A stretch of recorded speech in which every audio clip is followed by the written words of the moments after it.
It's Laura Eubanks of Design for Serenity with your succulent tip of the day.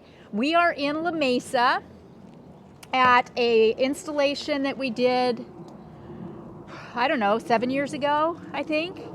And this is a maintenance that is a once annual. And all you guys know, because I keep telling you, we've had a lot of rain. So I think when the DFS is going to have a very busy spring. This needs a whip and a chair if I've ever seen a need of a whip and a chair. So the goal today, this is a specimen garden. There's no tapestry in here. And every year, you know, there's usually something that we dig up and cut and reset. But this year is the year. We are going to really tear into this garden. We're going to dial back all the portulacaria. That'll be cut just like a ponytail, just like hair. You know, we'll just cut that back. But like these giant stands of crassula are going to need to be dug up, cut, and reset. And I know some of you are just absolutely gassed at the mere thought of it. But here in Southern California, you've got to remember where we are. The land of milk and honey. These plants, these Aeonium Zwartkopf and the crassulas and the portulicarias, they literally grow like weeds here. And if I don't dial these in, they're going to become trees. And we want to keep this garden to scale. And it has officially run amok. This wild and woolly look isn't sustainable. We put a Dracaena, a little Draco in a couple of years ago. I had something else here. Oh, we had an agave that bloomed out. Remember we did the dance around the pole of the bloom stalk? So we put in a Draco, and it's really getting its legs. I'm really happy with this. I also planted an Aluaudia procera that pouted for a couple of years and just really didn't do anything, and it's finally starting to take off. This Sticks on Fire, Tiricali, I guess this just got top heavy and the top broke off in the storm, so that's easy. We're just going to dig this out, the bush part, and probably just stick that cutting back in the ground. Over here, now the crassulas, they have really, really soft wood, and they're very simple to manipulate. So it'll be really easy to cut this up and reset. Here's one that we did probably last year. I would have put this in as tiny little pieces right here, and look at how big it is already. And the other one too. Same with this. Yeah, these were reworked in as cuttings. And in this garden, in this size of a yard, this is a more appropriate stand. This Aluaudia, I'm going to cut off all of these branches down here. I prefer the look of it just as more as rabbit ears. Again, only being here once a year, I don't want to try to manipulate and maintain all of these crazy octopusy kind of arms. Wow. The needle and strings, that agave, that was a little 5-gallon that I threw in. It looks really, really good. Oh man, and these Argentea sunsets are just glowing. Look at how yellow. How stunning. But you know what steals the show for me always and every single time are the barrel cactus. They're just so happy to be here. And the only thing that we have to do is clean off all the spent blooms. But they just continue to grow slowly and consistently and really require no care. Just winter chicken dinner. Gosh darn it. These are Cameronii over here too. And they're just green from all of the water. Uh-oh, look here, Han. We got aloe mite. Rather significant amount right there. So that's going to have to be discarded. I'm glad I brought the Sawzall. And we'll just have to go, you know, really get into it and see if we see any others. I'm going to go ahead and treat these aloes systemically this time around too to help ward off additional mite infestations in the future. But yeah, all the ribbons look good. All of our lava rock has held up beautifully. We didn't have any problems with runoff, and this is a pretty significant downslope too, but everything held up just great. So so now we shall tear in.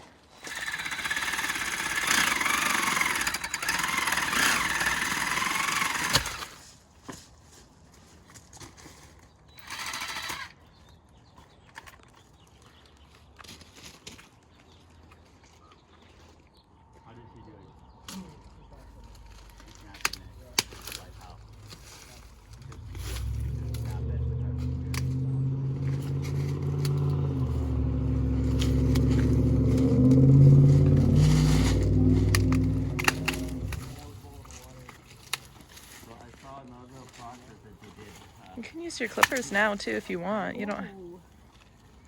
Ants nest in there. Just press on it. No, you just put a crowbar on top of the chicken neck, and then you just step.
So, as you saw in the B-roll, in most cases we took entire plants out and then reset cuttings, but in some cases we left some branches and just stuck cuttings in around the existing plants. Whatever it takes, you know, whatever it takes to achieve the look you want. With aeoniums in particular here in Southern California, they are winter growers. This is a really great time to manipulate them and work with them. Really, it's a pretty great time to work with just about anything. We reset the sticks on fire, which, as you know, are just on fire right now. Some of you have been concerned about freeze. This is a very frost-sensitive plant. And if your tips of your sticks on fire are black, it's just freeze. And if it's not too significant, it is, you can consider it cosmetic and the plant should recover. Don't the barrels look amazing with the spent blooms all cleaned up? I think you can really get a sense of how, you know, like the Cameronii, the aloe Cameronii, we did not dig those out and reset them. We just trimmed and made the stands a little bit smaller and started more groupings in other areas of the space. Some of the leftover, we had so many aeonium and so many crassula and so much portulacaria. Kevin has started a volunteer community garden, so we gave a lot of the cuttings to him for the community garden. This Aluaudia procera, you know, we talked about how I was going to limb that all up, and I just left one little branch kind of as a kickstand here, which I'm super happy with. This area in here is just stunning. We took so much portulacaria out. We completely, you know, reset this stand of aeoniums Workhoff. Being an arboretum or a tree, aeonium, they can get awfully leggy. So we cut those and reset. Look at these gorgeous Argentea sunsets. Oh my goodness. Yeah, sorry about the shadows. The sun is pretty much right overhead right now. This stand of crassula, I pretty much left alone. I just took some from the bottom and a couple of pieces from the inside, but being in the back, I thought this was very balanced. And at the end of the day, that's what you want. You know, you want a balanced presentation. These plants don't always grow exactly the way you want them to. So it's really easy just to cut and manipulate and get them doing what you want. Look at this stand of aeonium kiwi.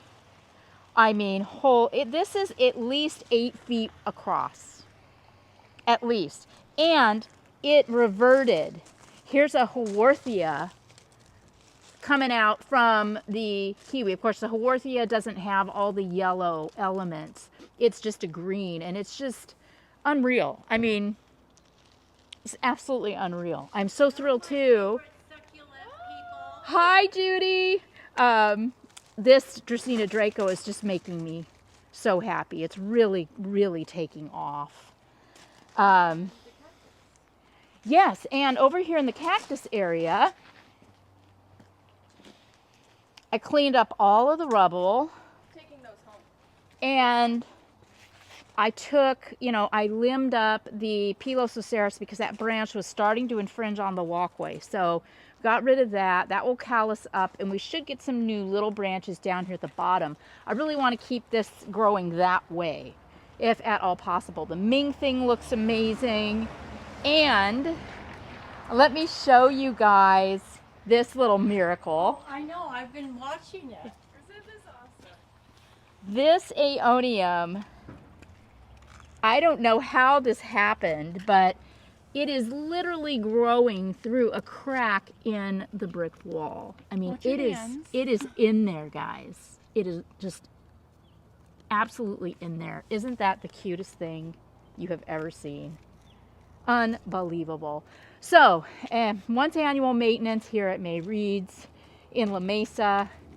I wanted to treat some of the plants systemically, but they are in bloom, so I hesitate. I did not, because I don't want to impact our pollinators. So I will wait and come back after bloom season and do some systemic treatments. We did remove the Cameronii that had the alumite, and we didn't see any on any of the other plants. So I'm very encouraged. We exposed the deer. Can see the deer again. And I think we're good for another year. This has been Laura Eubanks of Design for Serenity, reporting for Team DFS in La Mesa with your succulent tip of the day. Bye, guys.